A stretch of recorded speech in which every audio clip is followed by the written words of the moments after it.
The morning alarm rang through the corridors of Kepler 9 station at exactly 600 hours.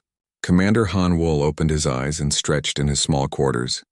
Outside the porthole, distant stars twinkled against the black of space. He had been stationed here for 3 years now, and still the view amazed him every morning. Han Wool rolled out of bed and walked to the small kitchen area. The coffee maker hummed to life as he pressed the button.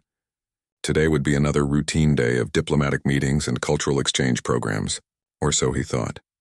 Down the hall, his 8-year-old daughter So-Jin was already awake. She sat at her small desk, carefully drawing pictures of the different alien species she had met at school. Her teacher, Ms. Kim, had assigned the class to learn about 5 different species this week. So-Jin loved these assignments because she got to talk to real aliens, not just read about them in books. "Papa, look at this," So-Jin called out as Han Wool entered her room with 2 cups of hot chocolate. She held up a drawing of a tall blue creature with 6 arms. "This is Velnara from my math class. She helped me understand fractions yesterday." Han Wool smiled and ruffled his daughter's hair. "That's wonderful, sweetheart. Are you ready for your field trip today?" So-Jin nodded excitedly. "We're going to Titan 7 to see how they mine crystals. Teacher Rocktar said we might even get to hold real space diamonds." The field trip had been planned for months. Students from 5 different species would visit the mining colony together. It was exactly the kind of peaceful cooperation that made Han Wool proud to work for the diplomatic corps. As they walked to the school section of the station, other families moved through the corridors. Human children chatted with young aliens who looked like walking trees. Cytherian younglings with their crystal-like skin played with human kids who giggled at the pretty colors. The sight never got old. Han Wool remembered the stories his grandfather told him about the old days. Back then, humans and aliens fought terrible wars. Entire star systems had been destroyed. Billions died, but that was before the first commandment was created. Every species in the galaxy knew the rule. Never harm human children. Not ever, not for any reason. The law was written after humanity showed what happened when their young were threatened. 3 alien empires had tried to use human children as hostages during the Great War. Those empires no longer existed. But that was ancient history now. 2 generations had grown up in peace. The children playing in the station corridors had never known war. They saw aliens as friends and teachers, not enemies. "Commander Han Wool," called a voice behind them. He turned to see his nephew Jin-Ho jogging to catch up. Jin-Ho was 22 and studying xenobiology at the station's research facility. "Uncle, I need to talk to you about something important," Jin-Ho said. Slightly out of breath, Han Wool checked the time on his wrist device. "Can it wait until after I drop So-Jin at school?" "Her transport leaves in 20 minutes. Jin-Ho looked around nervously. "It's about some communications I intercepted yesterday. Cytherian military channels. They were using old encryption codes that I happened to recognize from my studies." "What kind of communications?" Han Wool asked, his diplomatic training making him alert to potential problems. "They mentioned something called Operation Silence. The transmissions were broken up, but I caught words like human weakness and test their resolve." "Uncle, I think something bad might be planned." Han Wool felt a cold feeling in his stomach, but he tried to stay calm. "Did you report this to station security?" "I tried, but they said I needed more evidence. The Cytherians are our allies. Security thinks I must have misunderstood something." They reached the school area where dozens of children were gathering for their field trip. So-Jin ran ahead to join her classmates. Human children mixed freely with young Cytherians, tree-like Verdani sprouts, and floating Nexari younglings. Their excited chatter filled the air in multiple languages. "Look at them," Han Wool said softly. 2 generations of peace.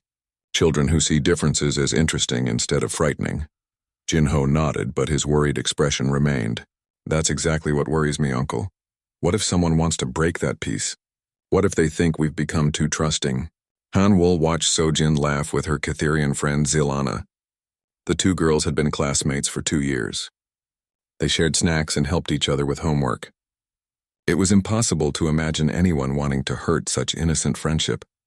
"Keep monitoring those communications," Han Wool told his nephew. "But don't jump to conclusions. Maybe Operation Silence is just a training exercise. Military forces always have code names for routine activities." Jin-Ho did not look convinced. "Uncle, what if it's not routine? What if someone in the Cytherian military has forgotten why the first commandment exists? What if they think humans have gone soft during peacetime? The question hung in the air between them. Han Wol had wondered the same thing himself sometimes. Human military forces had not fought a real war in decades. Younger alien species might not understand the history. They might see human diplomacy as weakness instead of choice. The first commandment has kept peace for 50 years. Han Wol said finally, "Every species knows what happens when human children are threatened. No one would be foolish enough to test it." But even as he spoke the words, doubt crept into his mind. He thought about the old veterans who still served in Earth's military. Men and women who remembered the Great War. They often said that peace was only possible when others remembered the cost of war, the transport. Ships began loading students for the trip to Titan 7. Han Wol hugged Sojin goodbye and watched her board with her classmates. The mixed group of children waved from the windows as their ship pulled away from the docking bay. "Have fun learning about mining," Han Wol called out, waving back. As the transport disappeared into the starfield, Jin Ho stood beside his uncle. "I have a bad feeling about this trip," he said quietly. Han Wol put a hand on his nephew's shoulder. "You worry too much. Titan 7 is one of the safest colonies in this sector. Nothing bad has happened there in 20 years. Far across the galaxy, in the crystal spires of the Kitherian homeworld, High Counselor Vex 7 reviewed the final plans for Operation Silence. His warrior mind was convinced that humans had grown weak and comfortable. It was time to remind them of their place in the galactic order. The High Counselor did not know that his decision would soon remind the entire galaxy why the first commandment existed in the first place. The mining colony of Titan 7 looked beautiful from space. Crystal formations jutted out from the planet's surface like giant flowers made of light.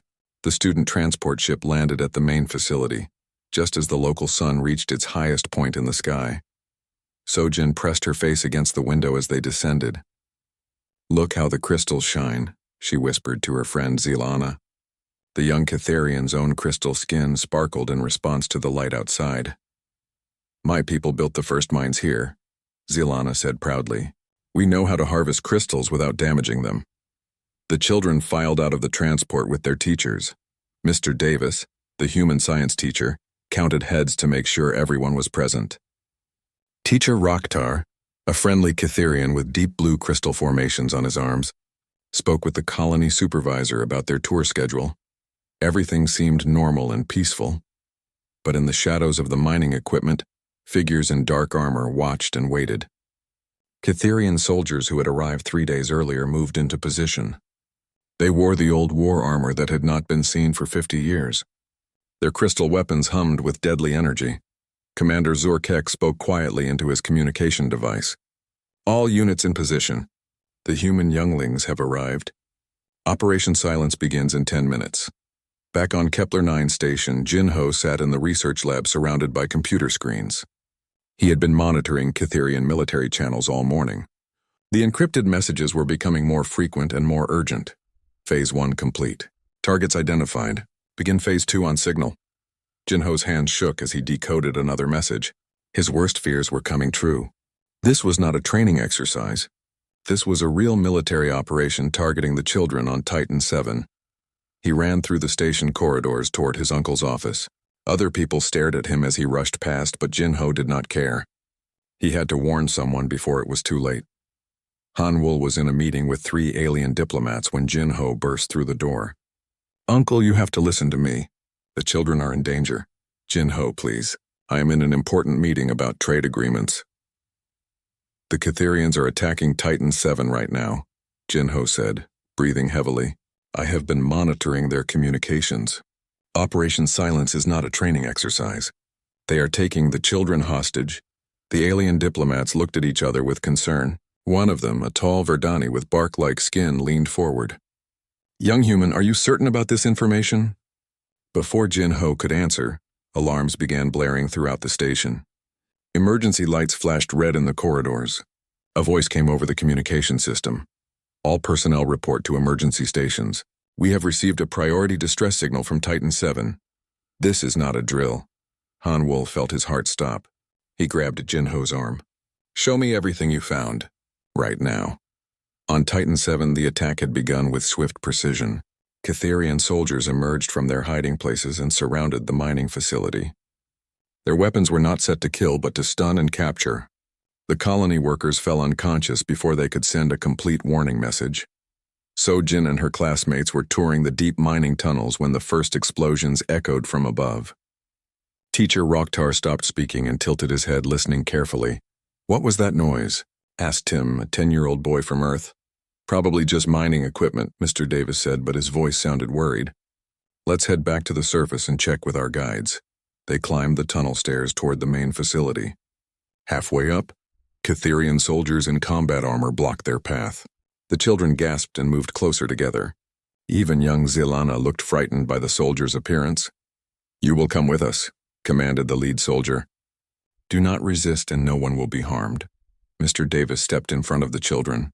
"What is the meaning of this? These children are under diplomatic protection." "Not anymore," the soldier replied. He raised his weapon and fired a stunning blast. Mr. Davis collapsed to the ground. Several children screamed. Teacher Rocktar looked shocked and horrified. "Stop this madness. I am a loyal Catherian citizen. These children have done nothing wrong. You have been teaching them to be weak," the soldier said coldly. "That ends today." The soldiers herded the frightened children into the facility's underground shelter areas. 43 young beings from 5 different species were pushed into the reinforced rooms that had been built to protect miners during crystal storms. Sojin held hands with 2 younger children and tried to stay calm. She remembered what her father had taught her about staying brave during scary times. "We need to help each other," she whispered to the group. "Our parents will come for us." Above ground, Commander Zurkek activated a galactic broadcasting system. His message went out to every space station, every planet, and every ship in the known galaxy. "Attention all species," his voice boomed across the stars. "The Catherian Empire has taken human children hostage on Titan 7. We demand that humanity surrender their seats on the Galactic Council and submit to our authority. If they refuse, the younglings will face the consequences of their parents' arrogance." The broadcast showed images of the captured children huddled together in the underground shelters. Sojin's scared face appeared on screens across human space. On Kepler 9, Hanwol watched the transmission in his office. His hands gripped the edge of his desk so tightly that his knuckles turned white. Jinho stood beside him, tears streaming down his face. "They actually did it," Jinho whispered. "They broke the first commandment." Hanwol reached for his emergency communication panel with shaking fingers. He entered codes that had not been used for 50 years. Codes that every human officer hoped they would never need to remember. Across human space, similar scenes played out in military headquarters and government offices. Ancient protocols activated, sleeping systems came online. Ships that had not moved in decades began warming their engines. On Earth, President Park Min-seo sat in the Emergency Defense Council chamber. The room was filled with the most senior military commanders and government officials in human space. Everyone looked grim and determined. "Confirm the situation," she ordered. 43 human children and allied youngsters taken hostage on Titan 7, reported Admiral Dong Hyun. "The attackers are confirmed Catherian military forces. They demand our surrender to their empire." President Park stood slowly. She walked to an ancient display case that held documents from the Great War. Inside was the original text of the First Commandment and the human response protocols written beneath. "It how long since we used Code Crimson?" she asked quietly. 51 years, Madam President." She turned to face the room full of military leaders. Many were young officers who had only known peacetime, but some were veterans who remembered the old days. Their faces showed no surprise, only sad acceptance of what had to come. "Send the authorization," President Park said. "Code Crimson is now active. Bring our children home. Show the galaxy why the First Commandment exists." The message went out to every human ship, every human colony, and every human citizen in the galaxy. It was short and simple, but it carried the weight of history and the promise of justice. Human children are threatened. All units respond. No quarter, no mercy. Bring them home. The galaxy was about to remember what happened when humanity's young were in danger. Within 6 hours of the Code Crimson activation, human space transformed into something the galaxy had not seen for 50 years. Peaceful transport ships began loading weapons that had been stored in hidden compartments. Civilian captains who had spent decades carrying trade goods suddenly remembered their military training. Admiral Dong Hyun stood on the bridge of his flagship, the Earth's Vengeance. Through the massive windows, he watched as hundreds of human ships gathered in the staging area near Jupiter. Destroyers, cruisers, battleships, and vessels that had no official classification joined the growing fleet. "Admiral, we have confirmation of 1,200 ships ready for departure," reported Captain Yoon Seo, his second in command. "More are arriving every hour." Dong-hyun nodded, but his expression remained troubled. He had served in the final battles of the Great War as a young officer. He knew what human military forces could do when the safety of children was at stake. The ships gathering around him carried weapons that could crack planets and soldiers trained for total warfare. "What concerns you, sir?" Captain Yoon Seo asked. "Look at their faces," Dong-hyun said, gesturing toward the crew members working at their stations. "These are good people who have spent their careers exploring space and building peace. But now they are preparing to wage war like their ancestors. The transformation frightens even me." On the engineering decks, Dr. Lee Subin worked with teams of scientists and technicians. They were modifying ship systems with technologies that had been banned by galactic treaty. Quantum disruptors that could make enemy ships simply disappear, gravity weapons that crushed metal like paper, nanobots that ate through armor in seconds. "Are you sure about this, Doctor?" asked her assistant, Engineer Kim Tae-won. "These weapons violate every arms control agreement we have signed." "Doctor." Lee looked up from her work, her eyes hard and determined. "Those agreements were based on the promise that our children would be safe. That promise has been broken. Until our young ones are home, no weapon is too dangerous to use." The massive fleet began moving toward Titan VII. As they traveled through space, more human ships joined from every direction. Merchant vessels, research ships, even old museum pieces that had been restored to working condition. Every human who could fly a ship wanted to help rescue the children. On Titan VII, the Catherian forces were beginning to realize the magnitude of their mistake. Commander Zurkek received reports that human fleets were approaching from multiple star systems. The numbers were much higher than his intelligence officers had predicted. "Sir, we are tracking over 3,000 human vessels approaching our position," reported his communications officer. "Multiple alien fleets are also moving to intercept us, but they appear to be taking defensive positions rather than supporting us." Zurkek looked at the tactical display with growing concern. "What about our Catherian reinforcements?" "High Command reports that our reserve fleets are still 2 days away. The humans will arrive in 18 hours. In the underground shelters, the captured children had organized themselves into small groups for mutual support. So Jin had emerged as one of the leaders among the human youngsters. She helped comfort crying children and shared her food with those too scared to eat. "Why are they doing this to us?" asked Maya, a 6-year-old girl from Mars Colony. So Jin thought about how to answer. She remembered her father explaining difficult things in simple ways. "Sometimes adults make very bad choices because they forget how to be kind.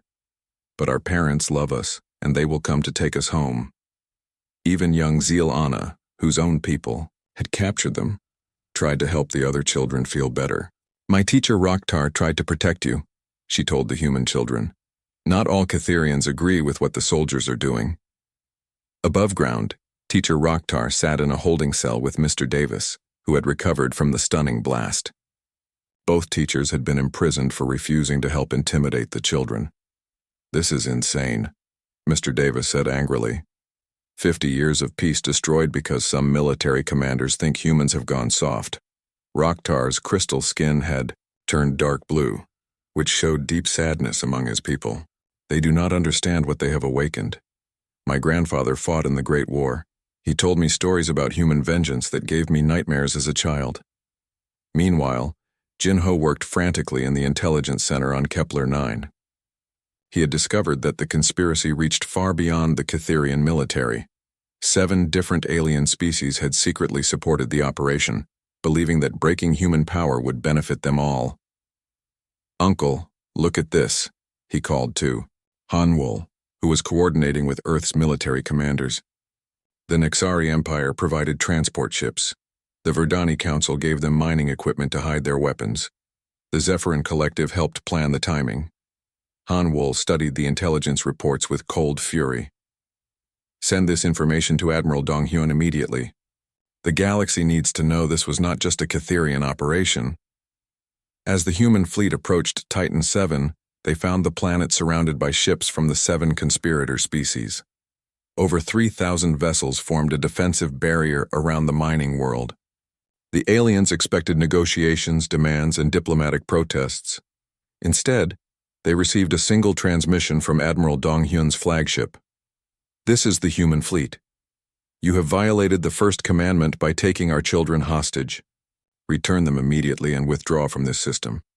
You have exactly 10 minutes to comply." On the bridge of the Catherian flagship, Commander Zurkek laughed at the message. 10 minutes? They must be joking. We outnumber them 3-1. Send a reply telling them we will negotiate when they surrender their council seats. His communications officer looked nervous. "Sir, perhaps we should consider their demands." Human military doctrine from the Great War emphasized overwhelming response to threats against their young.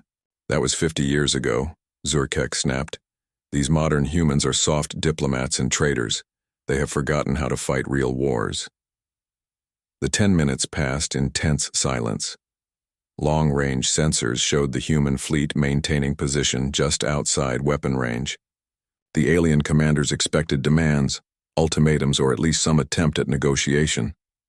At exactly 10 minutes and 1 second, the human fleet opened fire. The first volley was unlike anything the galaxy had seen in generations.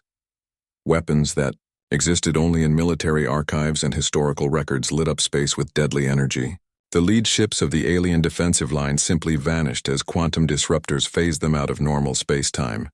"Impossible," whispered Commander Zurkek, as his tactical displays showed enemy vessels disappearing from existence. "Those weapons were banned by galactic treaty." "Sir, incoming message from Earth High Command," his communications officer reported with a shaking voice.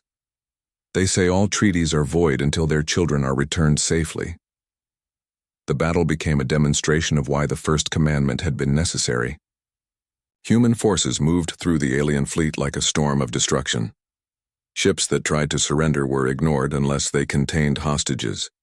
Ships that fired back were destroyed so completely that nothing remained but glowing particles. Dr. Lee Subin's weapons proved devastatingly effective. Nanobots swarmed over enemy hulls, converting metal into dust. Gravity weapons created crushing fields that crumpled massive battlecruisers like empty cans. Energy beams cut through shield generators as if they did not exist. Within 2 hours, the 3,000-ship alien fleet had been reduced to scattered wreckage and fleeing survivors. The humans had not lost a single vessel. Admiral Dong-hyun opened communication channels to the surface of Titan 7. "This is the human fleet. We know our children are being held in the mining facility. Release them now or we will come down and take them." Commander Zurkek realized that his military career, his empire, and possibly his life were about to end. The humans had proven that their reputation from the Great War was not just history. It was a promise that they would honor whenever their young were threatened. "Prepare to surrender," he told his remaining officers, "and pray that they show us more mercy than we showed their children." The surface of Titan 7 shook as human assault ships landed near the mining facility. Commander Han Wool led a team of special operations soldiers through the crystal formations toward the underground shelters where the children were being held. His diplomatic uniform had been replaced by combat armor that he had not worn in 20 years. "Remember, our primary mission is to rescue the hostages," Han Wool told his team as they moved through the mining tunnels. "Secondary mission is to ensure this never happens again." Behind him, Sergeant Park Ji-min checked her weapon systems. "Sir, what if the Catherian guards try to use the children as shields?" Han Wool's voice turned cold. "Then we show them why parents should never be underestimated." In the underground shelter, So-jin heard the sounds of battle echoing through the facility above. Explosions, weapon fire, and the crash of falling equipment created a symphony of rescue that made her heart race with hope. "Do you hear that?" she whispered to the other children. "Our families are coming for us." Even though she was scared, So-jin had spent the last day helping organize the other children. She made sure the younger ones ate their food rations. She led them in quiet songs to keep their spirits up. She comforted those who cried for their parents. Young Zil-Anna sat beside her human friend, her crystal skin showing colors of sadness and fear. So Jin, what will happen to my people after this? We broke the most important law in the galaxy. I don't know, Sojin answered honestly. But I know my papa will try to be fair. He says that even when people make terrible mistakes, we should try to help them learn to be better. The Catherian guards in the shelter were becoming more nervous by the minute. They could hear their own forces being defeated above ground. Commander Zurkek's voice came over their communication devices, ordering them to prepare for surrender. Should we try to negotiate with the human forces? Asked Guard Captain Helvor. With what? Replied his partner. We took their children hostage. There is nothing we can offer that will make up for that crime. Above ground, human forces systematically cleared the mining facility. The battle was not like the space combat, where advanced weapons simply destroyed enemy ships. Here, the humans moved with careful precision to avoid harming any hostages who might be held in different areas. Dr. Lee Zubin had developed special scanning equipment that could detect life signs through rock and metal. Her devices showed exactly where the children were located and confirmed that they were all still alive. 43 young life signs in the lower shelters, she reported to Hanwol. All appear to be in stable condition. No adult humans detected in that area. What about Mr. Davis and Teacher Rocktar? Hanwol asked. 2 adult life signs in a holding cell on level 3. Both appear unharmed. Hanwol divided his forces. One team would rescue the teachers while his group focused on reaching the children. Time was critical because they did not know if the Catherian commanders might try desperate measures. In the shelter, the children heard footsteps and voices approaching through the tunnels. Sojin recognized the sound of human combat boots and felt tears of joy fill her eyes. Papa, she called out hopefully. Sojin? Baby, is that you? Hanwol's voice echoed through the metal door of the shelter. Papa, we're all here. All the children are okay. The door exploded inward as human breaching charges cleared the way. Hanwol rushed into the shelter and swept his daughter into his arms. Around them, other soldiers began checking on the rest of the children and calling for medical teams. Are you hurt? Hanwol asked, examining Sojin for injuries. Just a little scared, she replied, hugging him tightly. But I tried to be brave like you taught me. Hanwol looked around at the other children. Some were crying with relief. Others sat quietly in shock. All of them looked too young to have experienced such fear. His anger at their captors burned even hotter. Sergeant Park, get these children to the medical ships immediately, he ordered. Full medical examinations and psychological support for all of them. As the children were led safely out of the underground facility, Hanwol stayed behind to deal with the surrendering Catherian forces. Commander Zurkek and his remaining officers stood in the main mining chamber with their hands raised and their weapons discarded. I am Commander Hanwol of the Human Diplomatic Corps, he said coldly. You are under arrest for violating the first commandment and taking hostages. Zurkek tried to maintain his dignity despite the defeat. We were following orders from our high command. This operation was approved by the Council of 7 Species. Then the Council of 7 Species will face the consequences of their decisions, Hanwol replied. Guards take them to the detention ships. On the medical vessels orbiting Titan 7, Sojin and the other children received treatment for minor injuries and trauma counseling. Dr. Kim Hyejin, a pediatric specialist, examined each child carefully. They're remarkably resilient, she told Hanwol. Your daughter especially showed real leadership in keeping the group together. She helped the younger children stay calm and organized food sharing among the different species. Hanwol felt proud and sad at the same time. No 8-year-old should have needed to be so brave. Will they recover from this experience? Children are stronger than adults sometimes think, Dr. Kim replied. With proper support and counseling, most of them will heal completely. But this event will change how they see the galaxy. Meanwhile, the human fleet received new orders from Earth. The rescue operation had been successful, but the larger mission was just beginning. Intelligence reports showed that 7 different alien species had participated in planning the attack on human children. Admiral Dong-hyun opened a communication channel to all human ships in the fleet. Phase 1 is complete. Our children are safe. Phase 2 begins now. We will visit each species that participated in this conspiracy and ensure they understand the consequences of their actions. Back on Earth, President Park Min-seo addressed the galaxy from the Emergency Defense Council chamber. Her message was broadcast to every inhabited world and known space. Citizens of the galaxy, she began, her voice calm but filled with steel. Today, 7 species joined together to break the most sacred law of galactic civilization. They took our children hostage. They threatened innocent young lives for political gain. She paused to let her words sink in across the stars. For 50 years, the first commandment has kept peace between our species. You have seen what happens when that law is broken. The human response to threats against our young has not changed. It will never change. The message continued with specific demands. Complete surrender of the military forces that participated in the attack. Reparations to the families of the traumatized children. Most importantly, the establishment of new safeguards to ensure such an atrocity could never happen again. We do not seek to conquer your worlds or destroy your civilizations, President Park concluded, but we will ensure that every species understands the price of threatening human children. The first commandment exists for a reason. Today you remembered that reason. On the Catherian homeworld of Kyrex Prime, High Counselor Vex 7 watched reports of the disaster his orders had created. The human fleet had destroyed his forces completely and rescued their children without losing a single ship. Now they were coming for him. Evacuate the civilian populations from the capital cities, he ordered his remaining staff. The humans are coming, and we have given them every reason to show no mercy. His aide, a young Catherian named Silana, looked confused. Sir, surely they will negotiate now that they have rescued their children. Vex 7 turned to her with crystal skin showing deep regret. Child, you do not understand what we have awakened. The humans fought the Great War not for conquest or resources, but because their young were threatened. We have reminded them of that time. We have chosen to face their fury. Across the galaxy, the 7 conspirator species began preparing for the storm that was coming.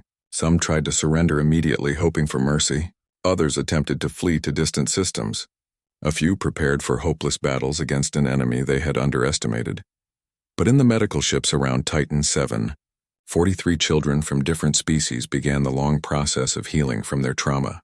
They would grow up remembering both the cruelty that some beings could show and the fierce love that others would fight to protect her. So Jin held her father's hand as they watched the stars through the medical ship's windows. Papa, will the fighting stop now that we're safe? Hanwol considered his answer carefully. The fighting will stop when everyone remembers why we must protect all children, not just our own. Your experience was terrible, but maybe it will help prevent other children from going through the same thing. I hope so, Sojin said quietly. No one should be as scared as we were. Her innocent words carried a weight that would echo across the galaxy in the days to come. With their children safely recovered, humanity's restraint completely disappeared. The 7 species that had conspired against human young learned what their ancestors had discovered during the Great War. When humans fought to protect their children, they fought without mercy or limits. The human fleet split into 7 task forces, each heading toward the homeworld of a conspirator species. Admiral Dong Hyun led the largest group toward the Catherian system, while other commanders took their ships to hunt down the remaining enemies. President Park Min-seo stood before the Galactic Assembly, which had been hastily called to address the crisis. Representatives from dozens of species filled the chamber, but the seats reserved for the 7 conspirator species remained empty. Honored delegates, she began, her voice carrying across the assembly hall. Today marks the end of the Galactic Council as we have known it. 7 member species chose to violate the most sacred law of our civilization. They targeted human children for political gain. She gestured to a large display screen that showed the faces of the rescued children from Titan 7. Sojin's image appeared, alongside young beings from multiple species who had been caught in the conspiracy. These are not political symbols or bargaining tools. These are innocent young lives that were threatened by those who should have protected them. The council failed in its most basic duty. Murmurs of agreement and concern rippled through the assembly. Many species had been horrified by the attack on the children, but they also feared what humanity's response might mean for galactic stability. The Altarian ambassador, a tall being with silver skin, stood to speak. Madam President, we understand your anger and support your right to justice, but surely complete destruction of 7 civilizations would be excessive punishment. President Park's expression hardened. The punishment will fit the crime. Those who threatened our children will learn why the first commandment existed. Those who wish to live in peace will be welcome to help build a better system. Meanwhile, The first human fleet reached the Nexari system, home to floating cities that drifted through gas giant atmospheres. The Nexari had provided transportation ships that helped move Catherian forces to Titan VII without detection. Commander Li Bo-young led the assault on the Nexari homeworld. His ships surrounded the floating cities with overwhelming force, but his weapons remained powered down. Nexari Council, he broadcast to the planet below. You aided in the kidnapping of human children. Surrender your government and military forces immediately. You have 1 hour to comply. Deep in the clouds of the gas giant, the Nexari leadership faced an impossible choice. Their entire civilization existed in floating cities that could be destroyed by a single human weapon. Resistance would mean genocide for their people. We surrender unconditionally, replied High Administrator Velnox. Please spare our civilian population. They had no knowledge of our involvement in the conspiracy. On the Verdani homeworld, ancient tree cities that had stood for thousands of years prepared for battle. The Verdani Council had believed their forest worlds would be too difficult for human forces to attack. They were wrong. Dr. Lee Subin had developed special weapons designed specifically for forest warfare. Sonic disruptors that could shake tree cities apart at the molecular level. Atmospheric processors that could strip oxygen from the air. Nanobots programmed to consume only military equipment while leaving civilian structures intact. Verdani Council. Transmitted Admiral Park Sun-ho from orbit. Your forests are beautiful, but they cannot protect you from the consequences of threatening human children. Surrender now, or watch your civilization burn. The Verdani leadership, beings who had lived for centuries and thought themselves wise, realized their mistake too late. They had confused human patience with human weakness. The price of that error was the end of their independence. Back on Earth, Jin-ho worked with intelligence teams to track down every individual who had participated in planning the conspiracy. His linguistic skills and knowledge of alien cultures made him valuable for interrogating captured prisoners. The operation was planned for over 2 years, he reported to the Emergency Defense Council. They believed human military forces had become weak during peacetime. They thought our diplomatic approach meant we had lost our fighting spirit.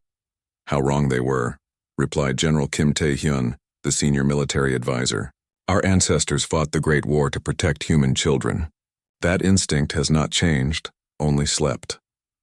On the medical ships treating the rescued children, Dr. Kim Hye-jin continued her work helping the young survivors recover from their trauma. So-jin had become a leader among the group, helping other children process their experiences. I was scared, So-jin told the younger children during group therapy. But I remembered that being scared is okay as long as you don't let it stop you from helping others.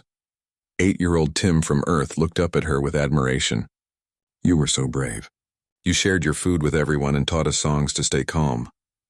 My papa taught me that brave people are just scared people who decide to help anyway, So-jin replied. All of us were brave because we helped each other. Dr. Kim watched the interaction with professional interest. Children often recovered from trauma faster than adults when they felt empowered to help others. So-jin's natural leadership was helping the entire group heal. On the Zephyrin homeworld, crystalline cities built into mountain peaks reflected sunlight like prisms. The Zephyrins had provided timing intelligence that helped coordinate the attack on Titan VII. Now they watched human ships descend through their atmosphere like avenging angels. We miscalculated badly, admitted Prime Crystal Zephyr Prime to his council. Humans did not become weak during peacetime. They became more dangerous because they had more to protect. The human assault was precise and overwhelming. Weapons that had been theoretical concepts 50 years ago proved devastatingly effective against Zephyrin crystal technology. Cities that had stood for millennia cracked and fell under the weight of human fury. Similar scenes played out across the galaxy as human forces systematically dismantled the military capabilities of the 7 conspirator species. But it was not mindless destruction. Each attack was carefully planned to eliminate military threats while preserving civilian populations. High Counselor Vex 7 of the Catherian Empire watched from his fortress as human ships entered orbit around Kyrex Prime. His crystalline homeworld had been the center of a proud warrior civilization for thousands of years. Now it faced conquest by the very species he had tried to humble. Send a final message to all Catherian forces, he ordered his communication staff. Tell them to lay down their weapons and surrender to the human commanders. We have lost this war before it truly began. His aide, young Silana, looked at him with confusion. But sir, why did we start this war if we knew we could not win? Vex 7 turned to her with crystal skin showing deep shame. Because I forgot the lessons of history.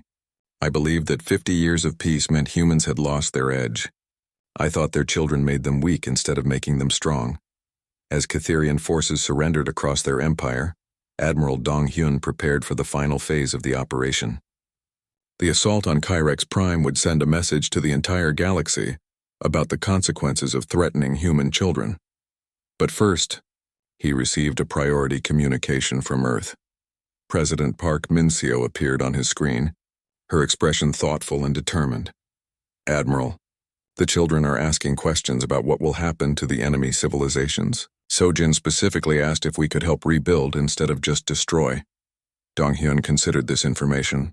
Madam President, are you suggesting we show mercy to those who threatened our young? I am suggesting we show them the difference between human justice and human vengeance. They took our children to prove we were weak. Let us prove we are strong enough to build as well as destroy. The message reached all human forces across the galaxy. The war would continue until complete surrender was achieved. But after victory, humanity would demonstrate the wisdom that came with strength. They would show the galaxy that protecting children meant building a future worth protecting. On Titan 7, the mining facility was being converted into a memorial to the children who had been held there. Sojin's drawings from the shelter would be displayed alongside messages of hope from young beings across the galaxy. But first, 7 civilizations would learn why the first commandment had been written in the first place. The lesson would be painful but necessary for lasting peace. 6 months after the last conspirator stronghold surrendered, representatives from across the galaxy gathered in the rebuilt assembly hall on Nexus Prime. The 7 species that had broken the first commandment knelt before President Park Min-seo in a ceremony that would reshape galactic civilization. The Catherian delegation was led by young Silana, who had become their new spokesperson after High Counselor Vex 7 died defending his fortress. Her crystal skin showed colors of deep regret and hope as she spoke for her defeated people. We accept full responsibility for our crimes against human children and all young beings, she said, her voice carrying across the silent hall. We beg forgiveness and ask for the chance to rebuild our civilization under human guidance. Similar statements came from the other 6 species. The proud Nexari, who had ruled gas giant systems for millennia, now offered their floating cities as refuges for displaced children. The ancient Verdani promised to use their forest worlds as healing centers for young beings who had experienced trauma. President Park Min-seo looked out over the assembly with measured compassion. Behind her stood the new Galactic Council, but this time humans held the deciding vote on all matters involving the safety of children. The old council failed because it treated the protection of young lives as just another law to be debated, she announced. The new system will be built on the understanding that some things are more important than politics or power. Admiral Dong Hyun presented the terms of the new galactic order. Complete disarmament of the 7 conspirator species had been achieved. Their military technologies were destroyed or transferred to human control. War reparations would fund new programs to protect children across all species. But the most significant change was the creation of the Guardian Protocol system. Commander Han Wool, now promoted to Director of Child Safety, explained how the new system would work. Human families throughout the galaxy would volunteer to serve as protectors for young beings of all species. Mixed communities would be established, where children grew up together under human supervision. We learned that peace cannot be maintained by fear alone, Han Wool told the assembly. It must be built on genuine care and understanding between species. Our children will grow up knowing that differences make us stronger, not weaker. In the HFY audience, Sojin sat with her new adopted sister, a young Catherian orphan named Zil who had lost her parents during the war. The 2 girls held hands as they listened to the adults plan a better future. Are you scared about living on Kyrex Prime? Sojin whispered to her sister. Zil's crystal skin showed soft blue colors that meant contentment. Not anymore. Your papa promised that human families will help rebuild our cities and teach our children new ways to live. The ceremony continued with the presentation of the new Universal Child Protection Charter. Every species in the galaxy signed the document, which established human authority over all matters involving young beings. The first commandment was expanded to become the only commandment that mattered above all other laws. Jinho, now serving as Director of Galactic Ethics, read the Charter's key provisions. Any action that threatened children of any species would be considered an act of war against humanity. Mixed education programs would ensure all young beings learned to value cooperation over conflict. Most importantly, human observers would be stationed in every major population center to watch for signs of species-based discrimination.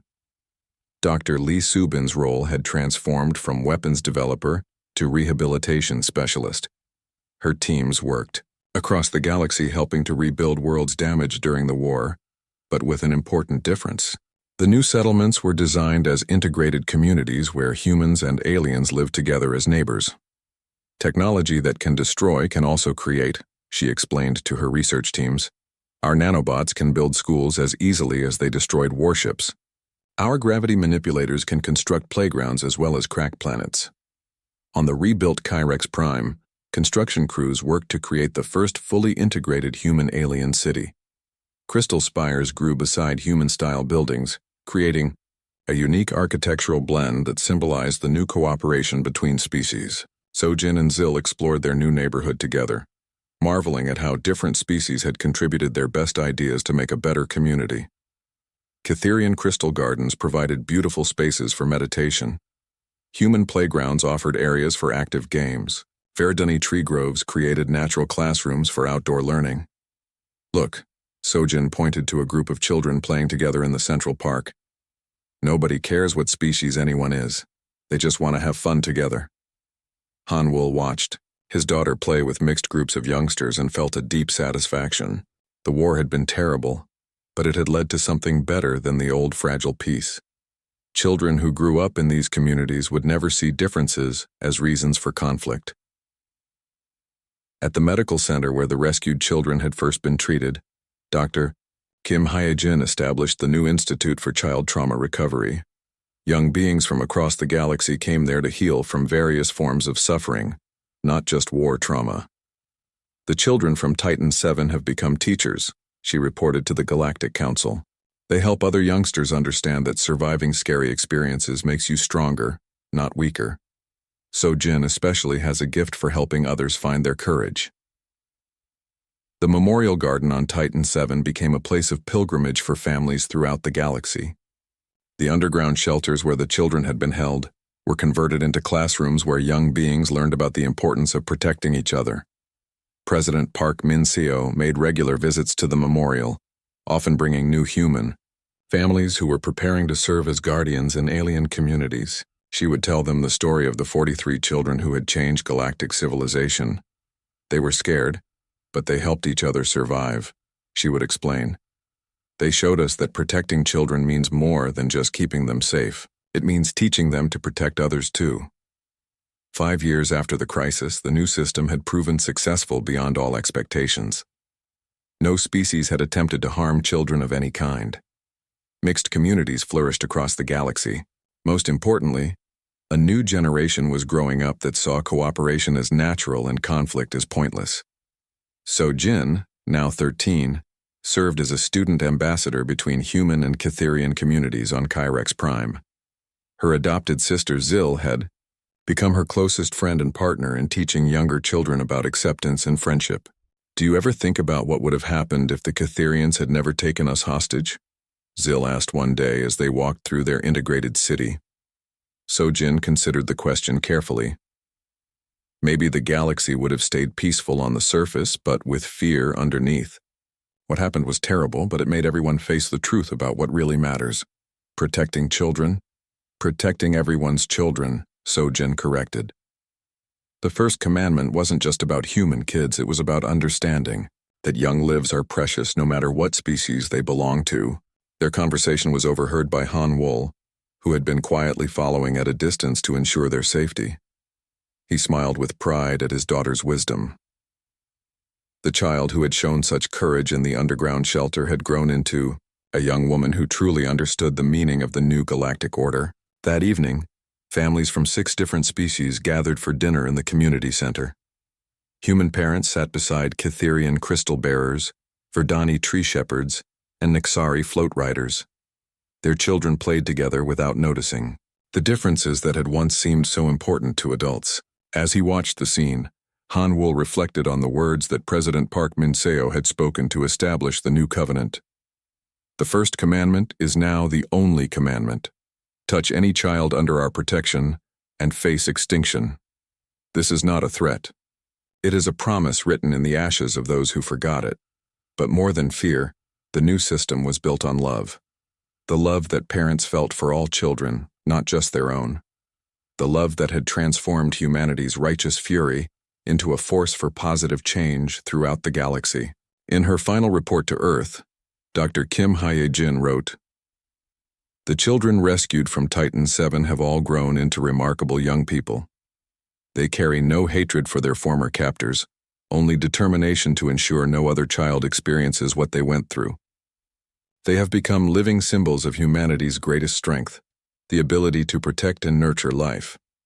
The galaxy had learned its lesson. Some truths could only be taught through absolute consequences.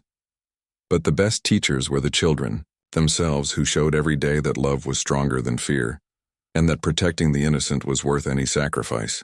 The first commandment lived on, not as a law to be feared, but as a promise to be kept by every being who valued the future of their species. And in playgrounds across the galaxy, children of every possible form laughed together under the protection of those who had sworn to keep them safe.